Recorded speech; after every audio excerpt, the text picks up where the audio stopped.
Hello and welcome to Mediumship Matters with me, Hannah McIntyre.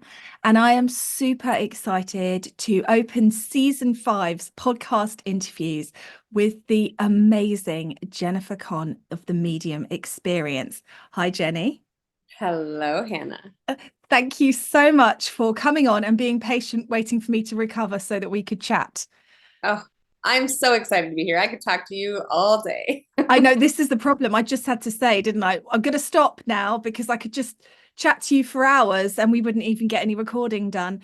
But it's so lovely to talk to you and find out a little bit more about you. You are an interesting person. So I met you through your podcast, Champagne Channeling, which tell us a little bit about that. Let's start with that. How did you get involved in creating a podcast? Let's see. Well, I guess to answer, so the podcast is the Medium Experience, and then I do a feature episode, Champagne Channeling, where I have guests on, and that's what I invited you to be part of because your personality was right up my alley, and we had a wonderful time. We Um, did. but that didn't come into play until I got a little bit more footing and confidence around mediumship. And the medium experience is it's my experience of mediumship. And I recently just had, I don't know why I'm being called to share this, but I'm going to. I was on a live with a very well-known medium. There's probably about 400 people on this live. I was a listener on this live, Mhm. and I had asked a question, and this medium read the medium experience as my name and said, "Who would call themselves that? That is just such a peculiar." So like, and he kind of laughed and made fun of it. And of course, with every trigger, we have to realize that it wouldn't be happening if we weren't equally involved in a lesson. So I just sit with it and I had to say, why is my name the medium experience? Like, is it a joke? Is it should I change it? Like I really thought about rebranding. That's how much this very well-known famous medium had influence over me, is that I thought I might be, missing the boat here. But what I realized is that I believe that we're all mediums, and I believe that our experience is all unique. And I believe that my work with mediumship is to get people more connected to the soul within. And whether they want to have a conversation with souls outside of this human experience or not is a very personal choice. And as I've gone through my own development in this business and in my own work, as in, just my own evolution of speaking to spirit, Yeah. communicating with spirit, I found that I just love everyone's perspective. So I thought, let's let's demystify some of this and have a glass of champagne and talk about spirit and talk about anything that's going to help us be a little bit more comfortable in not only the human experience, but the idea that we can communicate to the other side. And everything just sort of has fallen into place. I love it. I love it. I love it. I just went through your website with, I mean, I follow you on social media anyway, but just to have a little nosy for inspiration before you came on. And I have to say, I laughed out loud at the only crystal I'm interested in is the one you drink champagne out of line on there. I think it's more eloquent than that. But I went, this is why we gel. Yes, Like, I I love just beautiful glassware, whether I'm drinking sparkling water or champagne. I mean, I do have discernment around alcohol consumption, but I do love celebratory. I love beauty, and that champagne essence brings that. But I do also love, I mean, I have so many crystals around my home, but I say that with the intention of making people realize like we are the biggest crystal. Like there is no amount of sage and crystals and prayers that is going to fix anything if your own beliefs aren't right. And so it's an inside job. oh We are yeah. the crystal. We are the magic. We are the intention. And so I appreciate crystals. I love them. They are a beautiful contribution in this physical world. But I just think that we're more magical. I love that. And I love your wanting things to be special. I know that in the write-up when you invited me onto your podcast, it said, bring a nice drink in a nice glass. So I did because I follow instructions very well. You did. But I like that. I like I was talking to my students about this the other day about there's something energetic that happens when you bring your best self forward, whatever that looks like for you.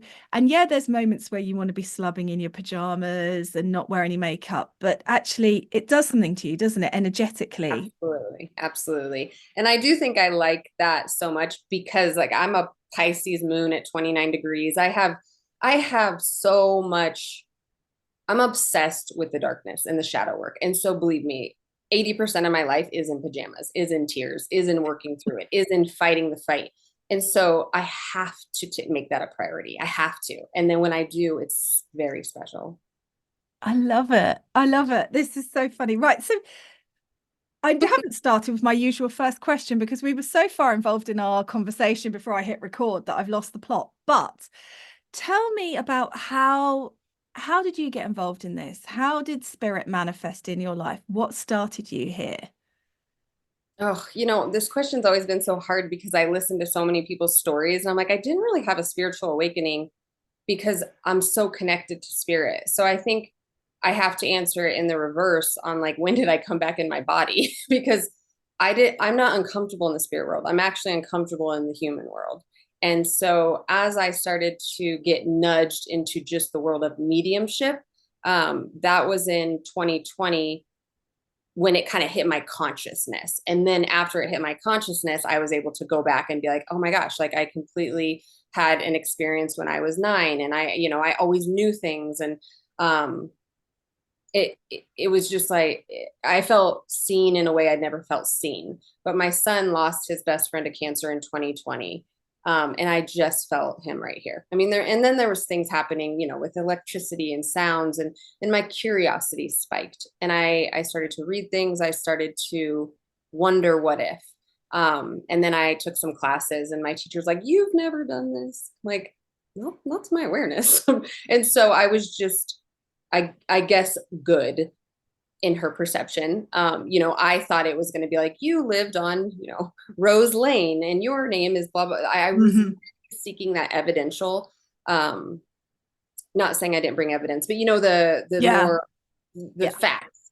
And then she asked me very clearly, she said, well, do you remember addresses and names well in this experience in life? And I'm like, no, I absolutely do not. And so she's like, well, what do you remember about people? And it was more feeling. And so of course my clairsentience was dominant when I started. And then once my confidence increased, it was claircognizance. And now it's just, you can't shut me up. It's all coming out. I love it. I love it. And how, if you grew up feeling just off, how do you feel like that impacted you? Do you feel like that was a choice your soul made to have that experience before 2020? Or do you think that was just your energy and how it manifested? I do feel like we all make choices. So yes, I feel like this was the plan. I had a painful upbringing. I've experienced a lot of adversity. It's been painful, but every medium that I know, it has not been a breeze. Like, I do think it's kind of the hard knock life. And through that, then you're able to energetically have this library and witness so much. You're stretched in both directions, pain and joy. And I think that I was always using my empathic nature, my psychic, my healing abilities with my hands, but I just wasn't giving myself the discipline, the spiritual discipline, to sit with spirit long enough to connect all the dots. Mhm. And so there was just a lack of just discipline. I think I just was kind of running around in survival for the majority of my life. Yeah, absolutely. And that's really true what you say there. I don't know anybody that has come to mediumship that's had an easy journey up until till that point. And do you feel like that is all, because there's a part of me that also thinks that, like you were saying, the mediumship journey is the journey in, isn't it? It's not the journey out to spirit, it's the journey to self. And there's something in I think you have to be quite tough to be a medium. I think it's a tough job. It's not easy. It's certainly not how I thought it was going to be, floating around in a caftan with incense burning. It is constantly facing yourself, Yes. the Yeah. shadow, the shadow Yes. work. Yeah. Yeah. So talk to us a bit about shadow work and what is it? Tell people who don't know what it is, and why do you think it's important? I think it's important because it's where our greatest karmic lessons are. And so I like to say, like, if you're really in a depressed time, a sad time, a time where you just can't figure it out, it's probably because of the shadow, and it's probably because you're not asking the right questions and you're feeling a victim of your life. And we're really truly, well, I like to say you're a victim once and then you're an addict. So we can be victimized, but if we don't learn the lessons, then we will be addicted to that energetic signature of victimhood, and we will attract it more and more and more. But if you think about a shadow, a shadow only exists if the sun is at your back. So you have the ability to turn around. You have the ability to look at both sides. This human experience, in my perception, is the coming together of soul and body. And in that duality, we have the light and the dark. We have the pain and the joy. We have to know that there's both spectrums to look at. And we can kind of get stuck in this realm of despair. And that is a choice. And I know it's painful to understand that when you're there, because I was there a long time, and I'm very familiar with that frequency. And that's how I can get myself out of it. Now, I also don't want to say to spiritually bypass big emotion like anger or shame or grief, because it's there for a reason. So people that feel those things are like, I need to go do my gratitude list. And it's like, no, you don't. You need to sit there with the anger until you realize what it actually has to say, and listen to yourself without the shame, without the judgment of being bad because you're angry, or bad because you're unhappy, or bad because grief is still present. And that is where the work is. And that is how healing happens. I love it. I love it. So here's a question. If you believe that we're here for the duality of it, and that is part of the journey, which I agree with completely, just before I ask you this question, you think, what are you trying to ask me here? Do you believe that the earth and mankind are evolving, or do you believe that they are supposed to create the duality by the ego, the darkness, the I think that we are absolutely evolving. I think that the even the energetics of masculine and feminine energy. I think that there has been a misuse of masculine energy by women and men. I feel like we have all been many men and women. And so when we come in and we have this movement that's so angry at men, we have to take responsibility in that karmic signature of, I'm also angry at myself.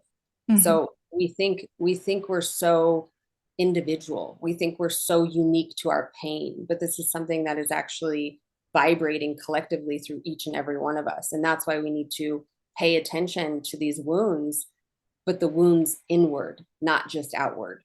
I absolutely think that we are evolving. Okay, interesting. I love it. I love it. I love talking to you always.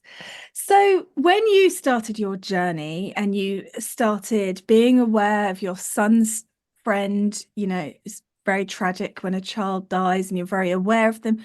What were your first steps? What did you do to develop this? I read a lot. So one of my first books was by Laura Lynn Jackson, and it's called Signs. And when I read it, I just felt like I wrote the book. Like, I'm like, she's telling my story. This is so crazy. Of course, aside from the delivering mediumship readings, but everything else was just so me.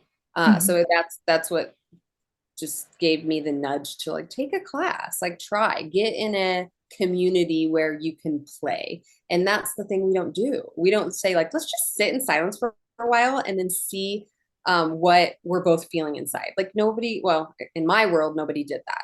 Mhm. And so that's where the magic happens, is when you take time and space to sit with spirit or sit with other people in circle and see what comes through. Because if spirit knows that you're kind of tiptoeing towards being more involved with them, they absolutely are going to deliver. My most evidential mediumship readings were definitely when I was at the beginning of my journey, because I think that they knew that I was moving in the right direction. And then things will stop. And you're like, what, am I broke? What happened here? Yeah. And then I will have some other modality come and then I'll nail that. And so I really think it's depending on your own signature and how you want to serve others in the world and yourself.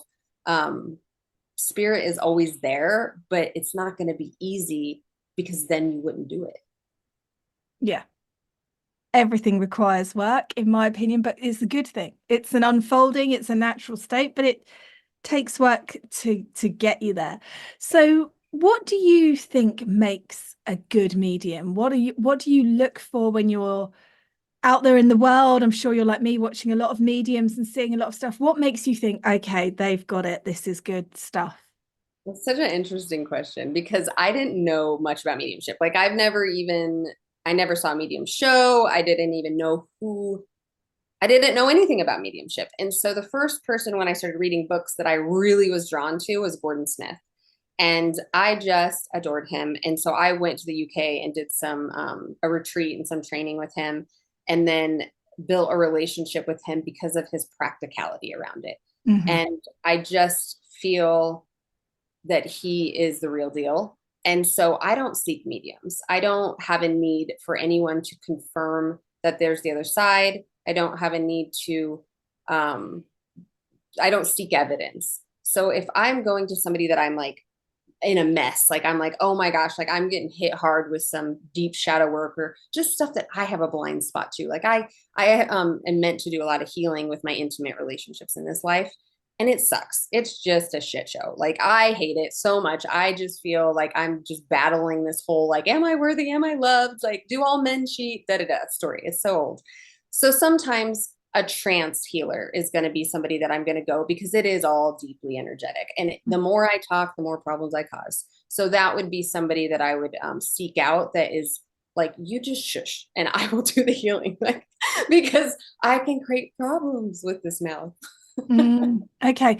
And so for you, when you've done a really good reading, what has made you think, yeah, that was really good? What is your, because we're all really hard on ourselves, aren't we? All mediums, I think. So Absolutely. it's so interesting to know what we feel constitutes a good reading.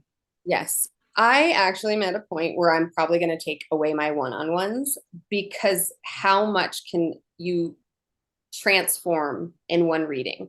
And so what happens is that I have a lot of standards. Like I have a very like I want to say I won't end the call. I'll stay on the call for 2 hours just because I really want to make sure that this person knows how magical and beautiful they are. And what I realize is when I teach in larger groups or I work in a mentorship container where people are like, I'm ready. I'm ready to dive deep in and I'm ready to self-actualize and do the work. So I feel most proud of myself when I see people start to connect the dots on their own and transform their lives and gain confidence and gain belief in it. Like when people are messaging me, like, I asked for, a pink elephant wearing a crown, and then they send me a picture of a pink elephant wearing a crown, and like getting really disciplined with their spiritual practice and then having evidence come through. That is what just, I have goosebumps saying it. That makes Mhm. me very happy. I love it. I love it. So what would be your top tips for somebody who's just at the beginning of their journey? Let's start with beginners first. Okay. What would your top tips be for them to start them off? A top tip as somebody that wants to deepen their relationship with spirit or seeking a medium? Someone who wants to deepen them, do the readings themselves, be a medium. Oh, okay. Um, so I guess I would be like the kindergarten teacher and I would say, okay, the fact that you even have a desire, you're already connected. So that means that there's already somebody you can serve. So some people have this belief like you have to sit for 7 years before you ever give a reading. You play. You have a servant heart and you have compassion, or you wouldn't even be considering this realm of work. And so to me, I feel like the more that people can practice their claircognizance by just speaking, just say what you see. If you see blue, you don't know, like maybe the blue was, the blue eyes or, like anything, a color. There is nothing that isn't important when it comes to mediumship, nothing.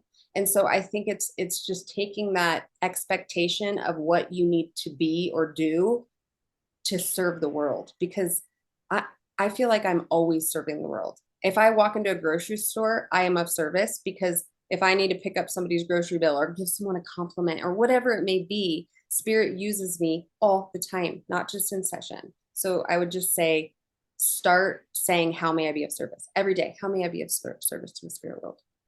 I love that. I love it. And what about at the other end of the spectrum, people who are along the path, who are wanting to take things to the next level? What tip would you give them?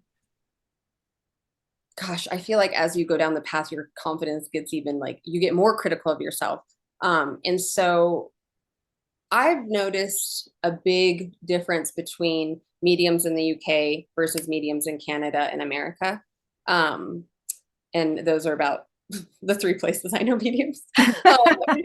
So I've just noticed that there's this mm, insecurity about charging in the UK, where I feel that I would just say, it's your time and your energy you're charging for, not your love. And I think that there's this, like, I've been given this gift, and so I shouldn't charge for it. And I had Gordon Smith on my podcast, and I had asked him about that, because I'm like, you have this reputation of never charging for a reading. And he's like, that is sort of fabricated. He said it obviously more eloquently, and I can't quote him because it was about a year ago, but it was like, I always had money come in. It might have not been directly from that person, but if I didn't, I would have had to charge because I needed to make a living. So I think things are always going to come to you, but if you have insecurities around your worth, then they might not come to you easily, and that means that you need to have boundaries and the confidence to say, I'm charging, Yeah, and this is what it is to sit in my space, and it's not for my love, and it's not for my compassion, it's for my time. I love it. I love it. So, next question. If I want you to get on your soapbox, what is the one thing that you wish everybody knew, that if you could get a message out to the entire world about anything, what would it be? Gosh, I have no idea. I don't know if you're familiar with astrology, but I have a Chiron in Gemini and a North Node in Gemini. So my purpose in life is to get more comfortable speaking, and my wound in life is speaking. So I've done a lot of Yay! work. Yeah, I know. It's been I mean, That was a I good do have, choice. it's yeah, I doubled down. I made it real hard on myself. And I do have dyslexia, and you probably have not caught that because Hannah makes me feel amazingly comfortable. But I tend to mix up syllables. I mix up numbers. I make up words. I say words that are not real, like not even backwards or the wrong ones, but like made up words. And so I've always thought I was dumb. I've always thought I'm not good enough. I'm not smart enough. I'm not intelligent enough. I can never speak. And what I'm realizing, and even last night I'm in an astrology class, and I took my first go at like reading an astrology chart. And I got told, like, you're a genius. Like, you are so in tune. And I think that it's like I'm starting to get to that point of like, I am, like, no matter what. I read tea leaves for the first time this past year, and I'm like, I don't read tea leaves, this is stupid.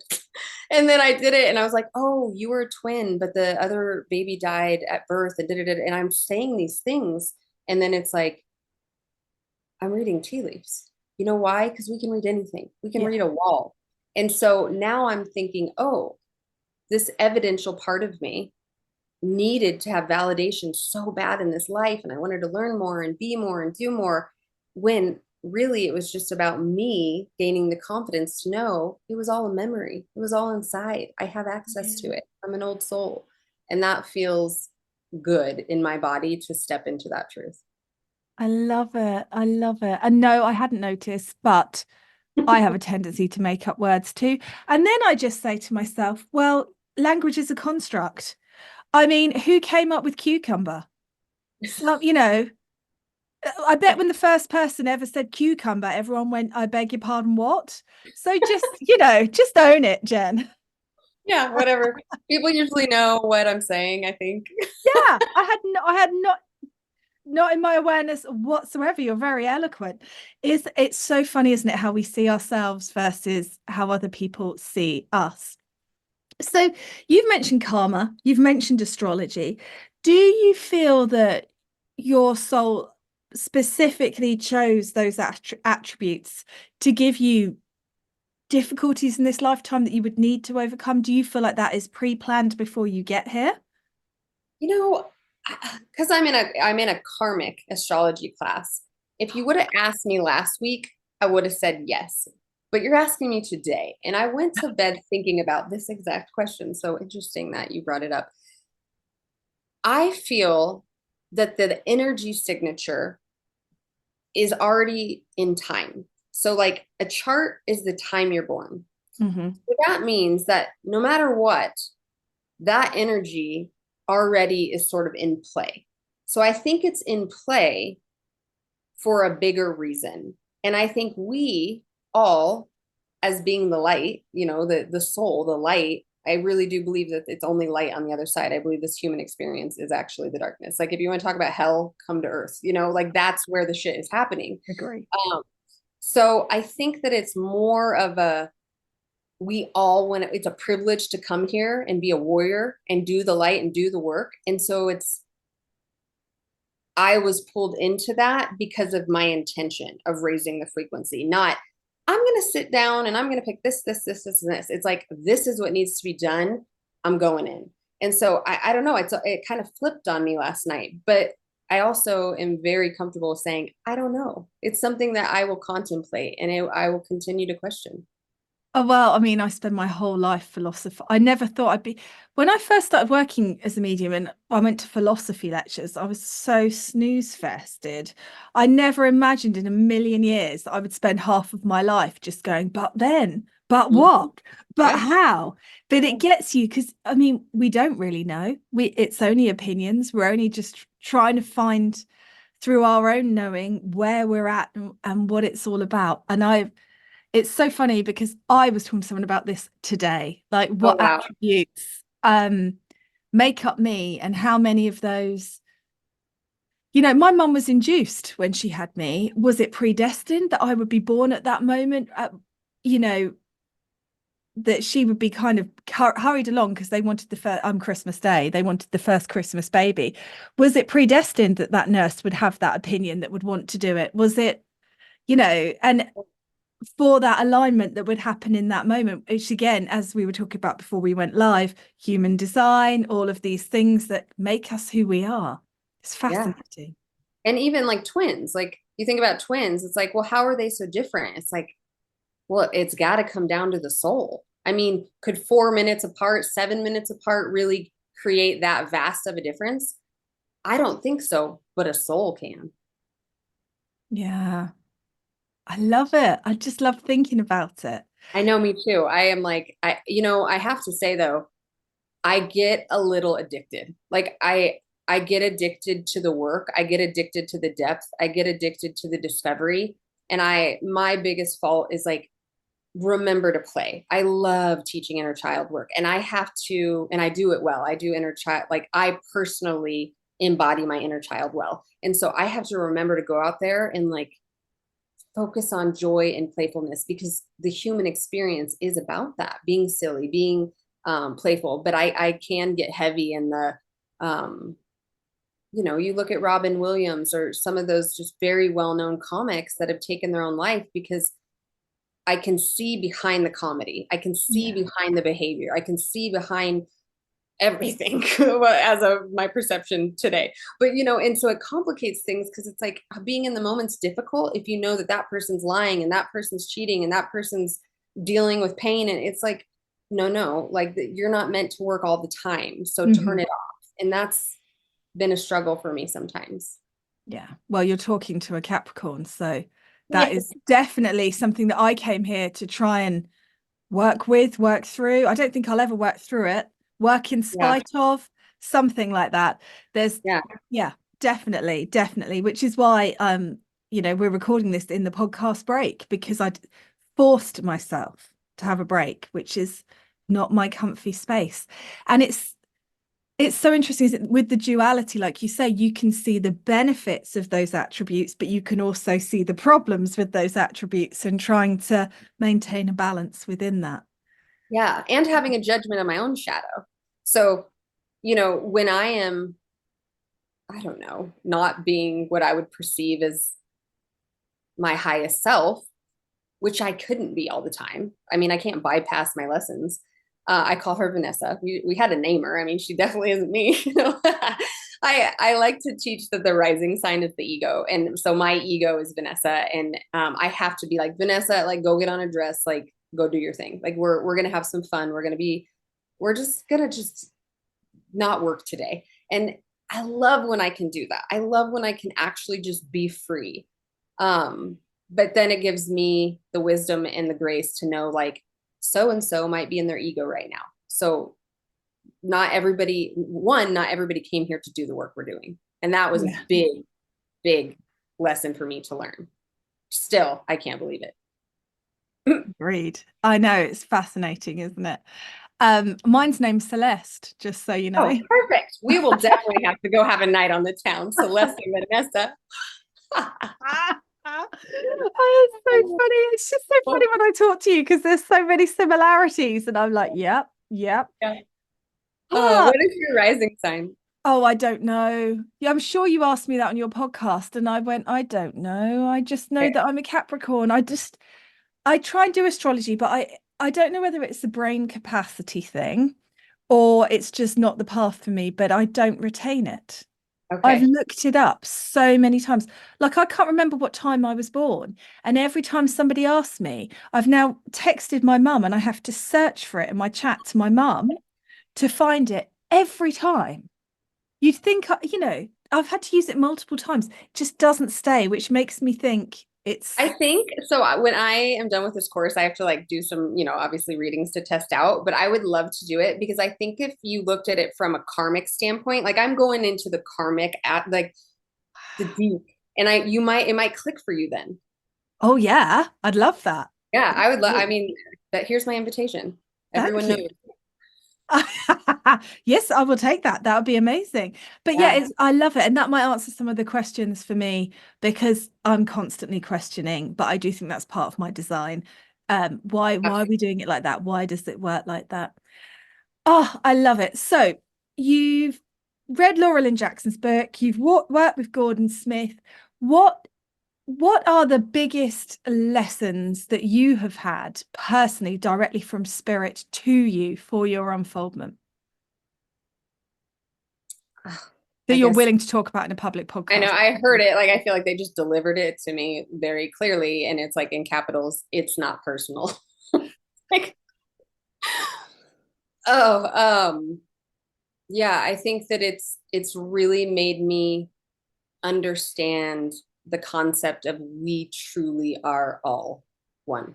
And as I speak more and more, you know, walking right towards that north node and that Chiron, I'm like, I meant to do this. I have to do this. The one thing I'll be talking to 30 people and they will say, I felt like you were talking right to me. And I think that it's because the way that I experience life on such a vastly emotional level and the way that I perceive it through, spirit's assistance is I'm meant to speak to make us realize we're not alone. We're not alone and that we can handle anything. And that the biggest thing right now is that we suffer from self-abandonment. It's, we hear all this talk about boundaries. It's like I think people are doing just fine with their boundaries. They've got walls up everywhere. I think it's more about self-respect and taking the boundaries down and realizing a boundary isn't a cement wall. It's not a dragon breathing fire. It's, a picket fence, a chain link fence. I can still see you, I can still communicate with you. And if you try to cross this, we're done because I respect and love myself and you're not respecting and loving me. So this lesson is for me to speak up, to have an honor that I'm here. So I think that that's what spirit has taught me is I don't need more boundaries.